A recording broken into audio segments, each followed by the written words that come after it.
मैतिर हिँड्यो पछ्यौरी। Hello everyone, म चाहिँ हिँडेको एमजे मार्गतिर।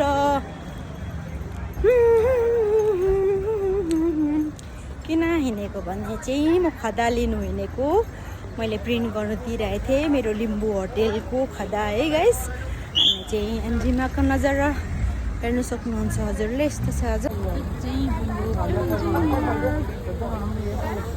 एमजीमार्गतिर जाँदैन, साइडतिर जान्छु। दृष्टि प्रिन्टर गरिदिएको छ। प्रिन्टर इन्टरप्राइज छ ल, के भन्छ दृष्टि इन्टरप्राइज भन्नेमा जाँदैछु। म चाहिँ फाइनली आफ्नो दोकान फर्किसकेँ है। आज चाहिँ स्पेसल यहाँ छ मेरो केही। फाइनली मैले गाइस खदा ल्याइसकेँ। यो चाहिँ हाम्रो लिम्बू होटेलको खदाको लोगो यस्तो छ है गाइस। हेर्नुहोस्, अहिले भर्खर मैले पेन्टिङ गरेर ल्याइपुऱ्याएको। पेन्टिङ त अस्ति गर्नु दिएको थियौँ है, लोजीमा पिक्चरको लागि हामीले स्पेसल गेस्टको लागि गरेको थियौँ। अनि नभ्याएर चाहिँ आज यहाँ हाम्रो यहाँ बर्थडेको लागि चाहिँ आज बर्थडे बोयहरूलाई चाहिँ खदा लगाइदिउँ भनेर यस्तो डेकोरेसन पनि गरिराखेको छौँ है। आउनु हुँदैछ हाम्रो बर्थडे बोयहरू चाहिँ।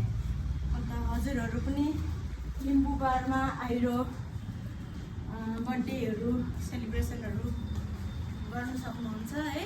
अनि सिम्पल डेकोरेसन गरिदिएको छु मैले। अब यो चाहिँ लिम्बू होटेलकै तर्फबाट एउटा कम्प्लिमेन्ट्री जस्तो भनौँ न है। अन्त हजुरहरू जो जसले मेरो भिडियो हाम्रो सिक्किम बासिन्दाहरू हुनुहुन्छ आएर देख्नुहुन्छ यो मेरो भिडियो, हजुरहरूले पनि लिम्बू होटेललाई सम्झिनु होला बर्थडे पार्टीमा है। आइदिनु होला। सबै हाम्रो यहाँ लोकल फुडदेखि लिएर सबै एभाइलेबल छ। लोकल फुड, लोकल ड्रिङ्क सबै एभाइलेबल छ है। हजुरहरूको सेवाको लागि, सेवा नै धर्म हो भन्छ है। अन्त यसलाई चाहिँ by by, thank you watching my video guys.